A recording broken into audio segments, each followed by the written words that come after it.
22 de febrero de 2026. El hombre más buscado de México cayó abatido en la Sierra de Tapalpa, Jalisco. Pero hoy no te voy a hablar de cómo murió. Eso ya lo sabes.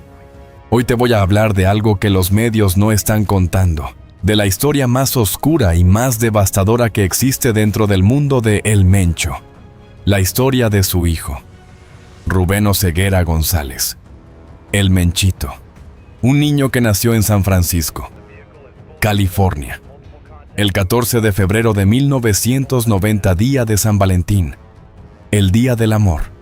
La ironía más cruel que existe, porque lo que vivió ese niño no tuvo nada de amor. Hoy te voy a contar 4 verdades sobre el Menchito que cambian completamente la historia que escuchaste. Primera verdad, la infancia que nunca debió tener. Cómo un niño nacido en California terminó siendo criado dentro de uno de los carteles más violentos del mundo. Segunda verdad, el momento en que el Mencho tomó la decisión. ¿Qué pasó cuando Rubén tenía 16 años y por qué? Según versiones cercanas al cártel, ese día no hubo opción.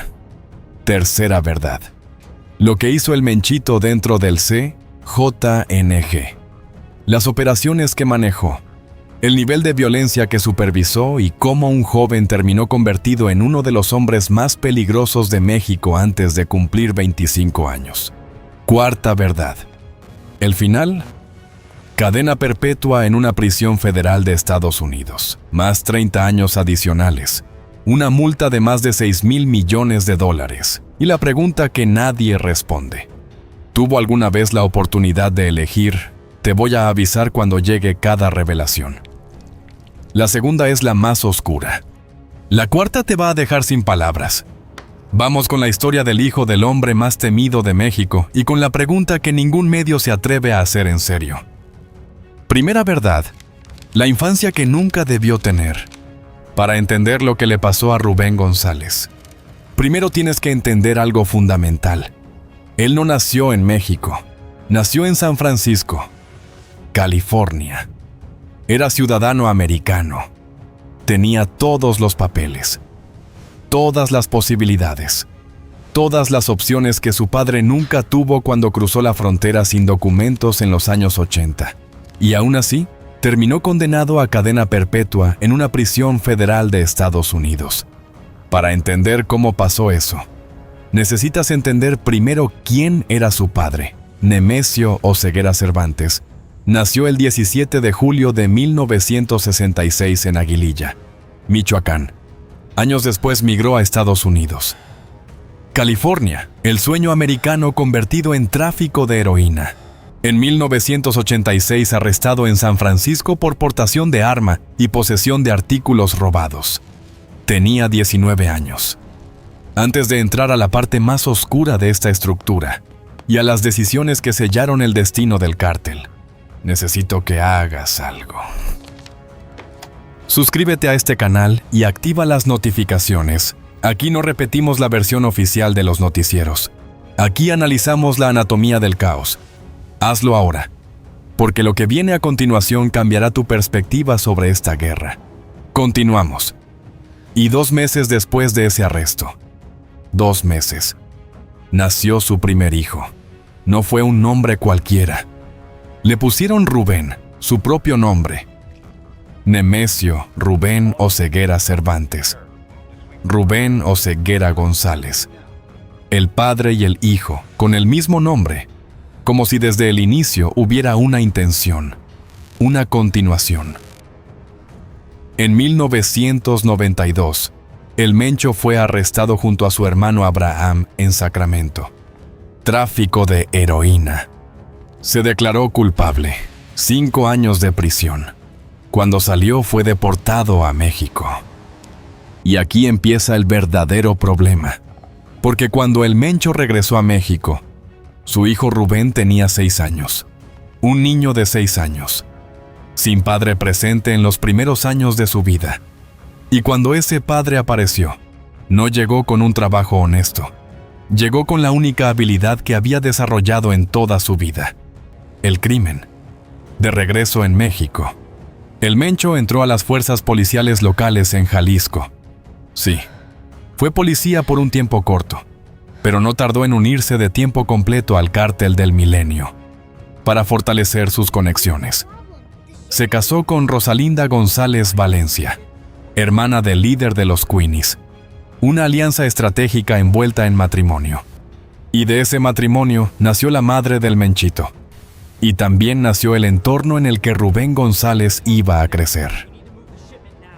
Porque cuando el Mencho empezó a subir dentro del Cártel del Milenio, cuando empezó a manejar rutas, a supervisar operaciones, a construir su nombre dentro del mundo del crimen organizado, su hijo Rubén estaba ahí, no en las reuniones todavía, pero en el ambiente, en las casas de seguridad, en las conversaciones que los niños oyen, aunque los adultos crean que no escuchan, en el mundo que te forma antes de que tengas palabras para describirlo. Los hijos de los capos no son víctimas pasivas ni criminales activos desde el inicio. Son algo más complejo. Son personas formadas dentro de un sistema que no tiene salida, donde la lealtad familiar y la pertenencia al crimen son la misma cosa. Rubén González creció con eso, con la noción de que el apellido significaba algo que protegía, que también exigía. Y cuando llegó a los años de la adolescencia, esa exigencia se volvió concreta. Segunda verdad. El momento en que el Mencho tomó la decisión. Aquí llega la segunda revelación y es la más difícil de procesar. Para el año 2006, el Mencho ya era una figura importante dentro del Cártel del Milenio. Manejaba rutas. Supervisaba operaciones en Jalisco y Colima. Era el tipo de hombre que los líderes necesitaban cerca porque hacía el trabajo que otros no querían hacer. Y su hijo Rubén tenía 16 años. Según versiones de personas que supuestamente estuvieron cerca del círculo familiar en esa época. Versiones que circularon años después entre operadores del cártel. El Mencho tomó una decisión que cambiaría todo. No la anunció con un discurso. No hubo una conversación larga. Supuestamente fue algo más sencillo. Es menor de edad. Un mensaje claro, sin palabras sobrantes. Rubén entra no como visita, no como observador, como parte del negocio. Lo que sabemos con certeza es esto. Entre 2007 y 2017, según documentos judiciales del Departamento de Justicia de Estados Unidos, Rubén Oseguera González dirigió una organización internacional de tráfico de drogas. Eso fue probado en juicio. Eso es hecho. Lo que comenzó antes. Cuando Rubén era adolescente, se conoce a través de testimonios indirectos, de versiones que salieron durante el proceso legal y de lo que fuentes cercanas al CJNG describieron a periodistas de investigación. Y lo que esas versiones pintan es esto. Un adolescente de 16 años que supuestamente fue presentado como el heredero del negocio familiar, no como una opción, como un hecho. Supuestamente la primera tarea que le asignaron no fue violenta, era logística, coordinar comunicaciones, aprender las rutas, entender cómo funciona el dinero, cómo se mueve sin dejar rastro, cómo se lava, cómo se hace invisible.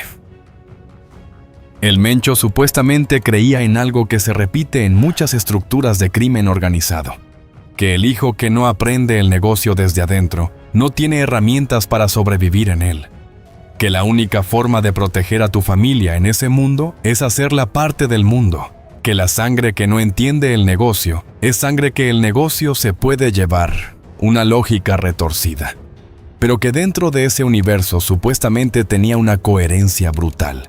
Si tu hijo no está contigo, está expuesto. Si no sabe cómo funciona esto, no sabe cómo protegerse, si no forma parte del negocio, el negocio puede usarlo contra ti. Y así Rubén González empezó a aprender.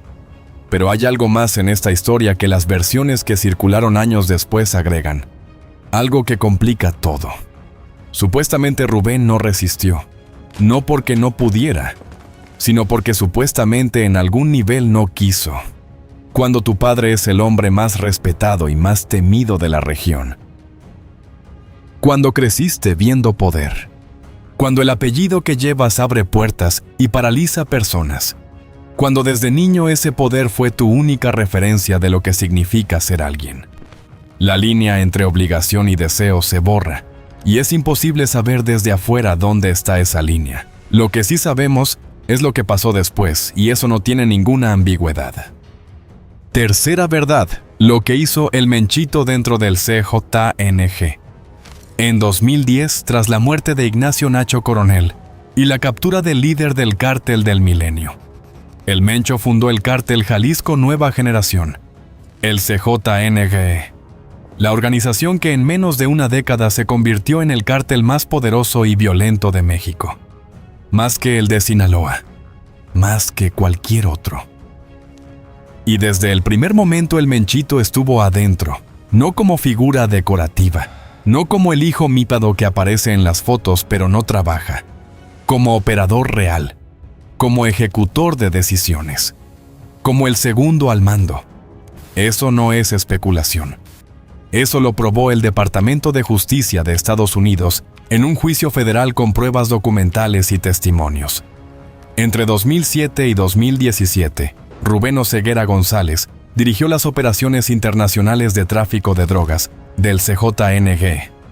Supervisó la producción masiva de metanfetaminas y cocaína de 2012 a 2015. Fue pionero en la distribución de fentanilo hacia Estados Unidos. Utilizó asesinatos, secuestros y torturas para mantener el control de la organización. Esas son las palabras del Departamento de Justicia, no mías, no de fuentes anónimas de la Corte Federal de Washington, D.C. Pero detrás de esos párrafos legales hay algo que los documentos judiciales no describen. La textura de lo que significa vivir esa vida. Rubén González tenía 20 años cuando el CJNG se fundó. 20 años. La edad en que la mayoría de los jóvenes están en la universidad, o empezando su primer trabajo, o aprendiendo quiénes son. Y él ya era el segundo al mando de una de las organizaciones criminales más poderosas del hemisferio. Supuestamente su relación con su padre era compleja. No era la relación de un jefe con un subordinado. Era la relación de un padre con un hijo al que había formado a su imagen. Con todo lo que eso implica.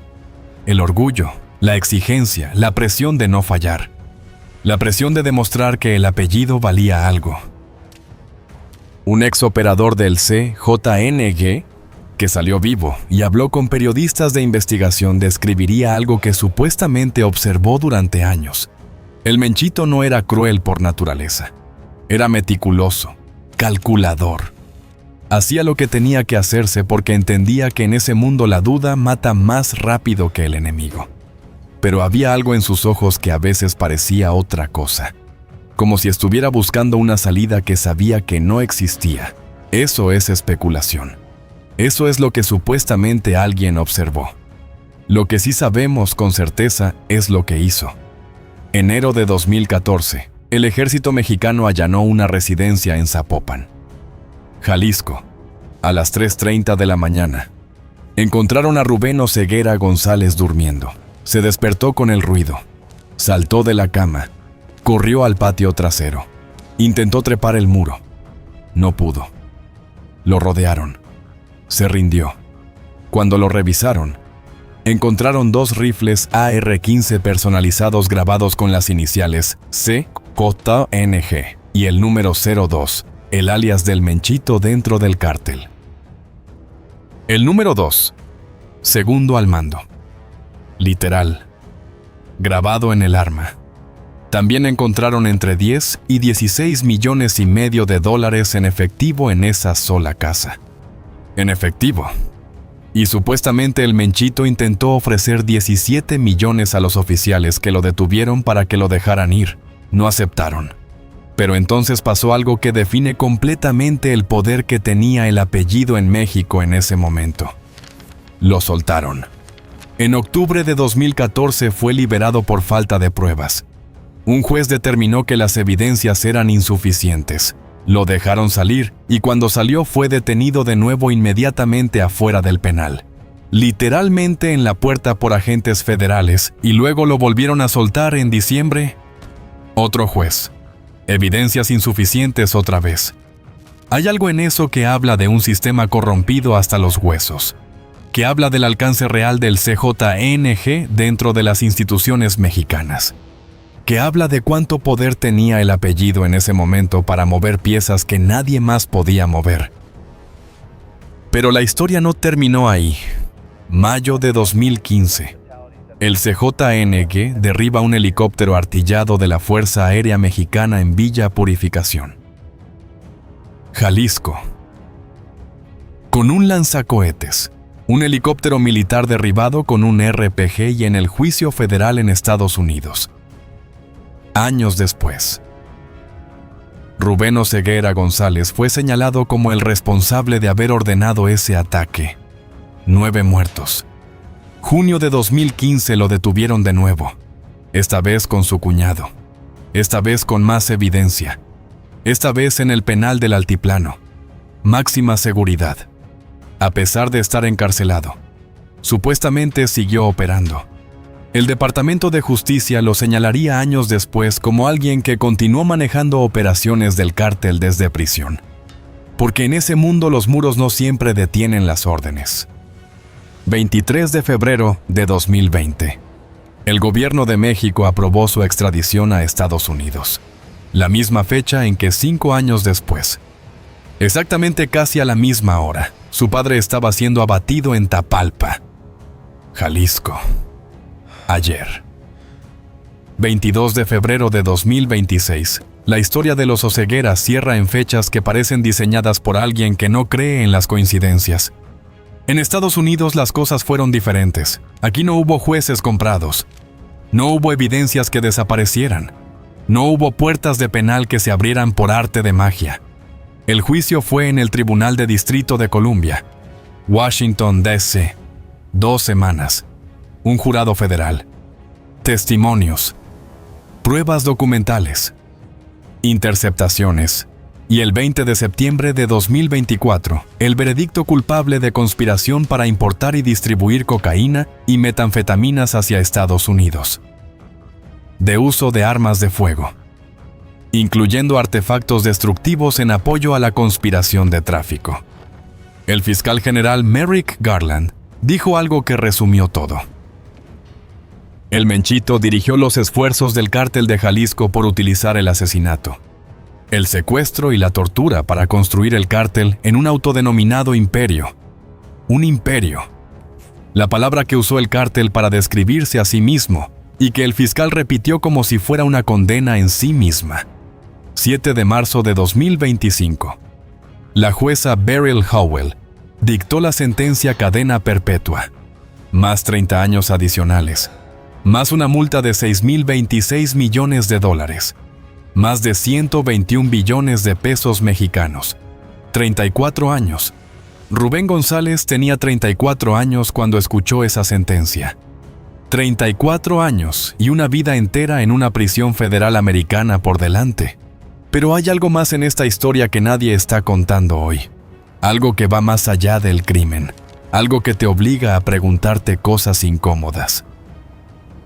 Mientras el Menchito escuchaba su sentencia en una corte de Washington, mientras el juez leía los cargos, mientras las cámaras de seguridad de la corte grababan su expresión, su padre seguía libre, escondido en algún lugar de la Sierra de Jalisco, el hombre más buscado de México y del mundo, con $15 millones de recompensa sobre su cabeza, vivo, libre, y su hijo pagando por los dos. Supuestamente, cuando el Menchito fue extraditado en 2020, hubo mensajes que circularon dentro del cártel. Mensajes que, según versiones de personas cercanas a la estructura, venían del propio El Mencho. No de tristeza, no de arrepentimiento, de instrucción. El negocio sigue. Eso es lo que supuestamente se transmitió por las cadenas de mando. El negocio sigue. El Menchito está dentro, pero el negocio sigue. Y si eso es cierto, si esa fue la reacción de El Mencho cuando su hijo de 34 años fue llevado a un país extranjero a enfrentar una cadena perpetua, ¿qué dice eso del padre? ¿Qué dice eso del hombre que tomó la decisión de meter a ese niño en este mundo cuando tenía 16 años? Cuarta verdad. La pregunta que nadie responde. Y aquí llega la cuarta revelación, la más perturbadora, la que redefine toda esta historia. ¿El Menchito tuvo alguna vez la oportunidad de elegir? No es una pregunta retórica, es la pregunta central de toda esta historia. Y la respuesta no es simple, porque hay dos versiones de Rubén González, y ambas son verdad al mismo tiempo. La primera versión es la del Departamento de Justicia de Estados Unidos, la del fiscal. La de la corte, y esa versión dice lo siguiente: Rubén Oseguera González fue un criminal de alto nivel, responsable de traficar cantidades masivas de drogas mortales hacia Estados Unidos, responsable de asesinatos, secuestros y torturas, responsable del ataque con lanzacohetes que derribó un helicóptero militar mexicano y mató a 9 personas. Eso es lo que hizo y merece pagar por eso. Esa versión es correcta. Está documentada. Está probada. La segunda versión es más incómoda y es esta. Rubén González nació dentro de una familia criminal antes de tener palabras para entender qué significa eso. Creció en un entorno donde el crimen no era la excepción. Era el aire que se respiraba. Era el idioma de la casa. Era la definición de lo que significa pertenecer a algo. A los 16 años. Supuestamente, su padre le dijo que entraba, y en ese mundo lo que dice el padre no se discute, porque no es solo el padre, es el jefe, y los que contradicen al jefe en ese mundo no tienen largas carreras. ¿Qué significa elegir cuando las únicas opciones que conoces son las que alguien más decidió por ti, desde antes de que pudieras pensar? El concepto de elección libre requiere que existan alternativas reales disponibles para el individuo. Cuando alguien crece en un entorno donde solo existe un camino visible, donde todos los referentes de identidad y pertenencia están vinculados a ese camino, la elección no desaparece legalmente, pero se vuelve filosóficamente mucho más compleja. Compleja, no inexistente. Compleja porque la complejidad no borra los crímenes, no cancela a las víctimas, no devuelve a los muertos, no saca el fentanilo de las venas de los jóvenes americanos que murieron por la droga que él supervisó. Eso es real. Ese daño es real y la cadena perpetua tiene esa realidad detrás. Pero también es real esto. Un niño nacido en San Francisco, el 14 de febrero de 1990, tenía todos los documentos para tener una vida diferente, y sin embargo, a los 34 años estaba escuchando una sentencia de cadena perpetua. Porque el hombre que tomó la primera decisión crítica de su vida no fue él, fue su padre, cuando él tenía 16 años. ¿Eso lo absuelve? No, pero sí obliga a hacerse la pregunta: ¿cuánto de lo que somos es realmente nuestra elección? ¿Y cuánto es el mundo en el que nos pusieron antes de que pudiéramos decir algo? Hay algo más en esta historia que quiero que veas. Hoy, 23 de febrero de 2026, el día después de la muerte de El Mencho, México arde. Bloqueos en 16 estados. Vehículos incendiados. Vuelos cancelados en Puerto Vallarta. Turistas varados. La reacción de un cártel que entiende que su cabeza acaba de caer. Y en alguna prisión federal de Estados Unidos. En alguna celda de máxima seguridad. Rubén González. El Menchito. 34 años. Con cadena perpetua encima. Se enteró de que su padre murió ayer. No sabemos qué sintió. No tenemos esa información. Nadie la tiene. Pero si pudieras imaginar ese momento, un hombre solo en una celda, sin familia cerca, sin la posibilidad de asistir al entierro, sin la posibilidad de despedirse, recibiendo la noticia de que el hombre que lo metió en todo esto, el hombre que supuestamente tomó la decisión de incluirlo en el negocio cuando tenía 16 años, el hombre que le dio el apellido más peligroso de México, ya no está. ¿Qué siente alguien en ese momento? Dolor, alivio, rabia. Las tres cosas al mismo tiempo. No lo sé. Nadie lo sabe. Pero es la pregunta que esta historia deja abierta y que seguirá abierta por mucho tiempo. Ahora quiero que veas el final completo de esta historia.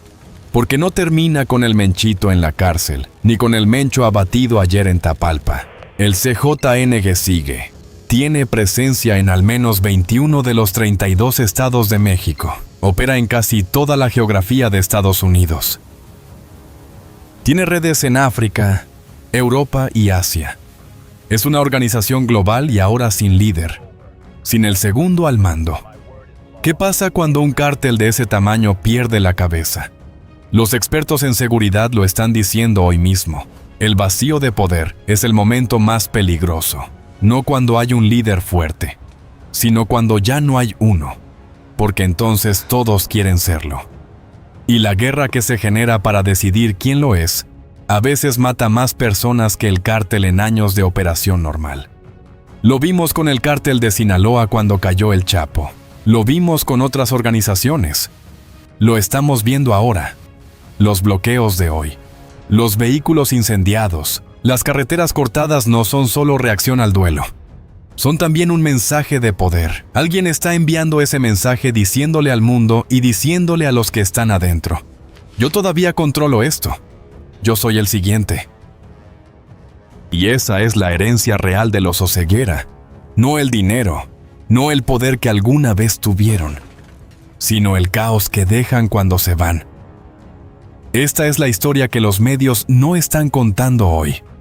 Hoy todos hablan del operativo en Tapalpa, de los helicópteros, de los bloqueos, de quién va a suceder a El Mencho, de la recompensa, de la coordinación con Estados Unidos, de los lanzacohetes decomisados.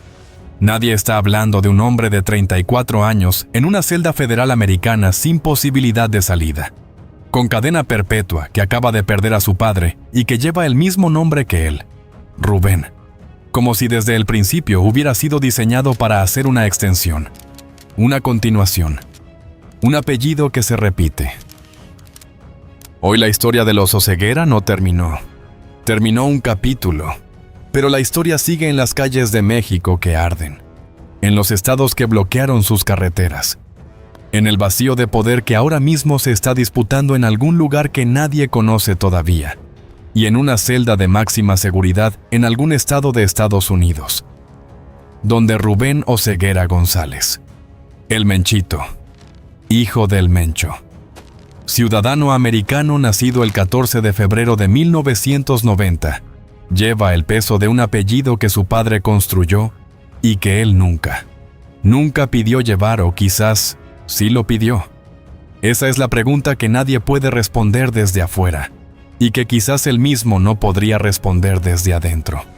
El vacío de poder en México apenas comienza y la verdadera guerra está por estallar. Si quieres entender cómo se reconfigura el mapa criminal y táctico del país, suscríbete a este canal ahora mismo.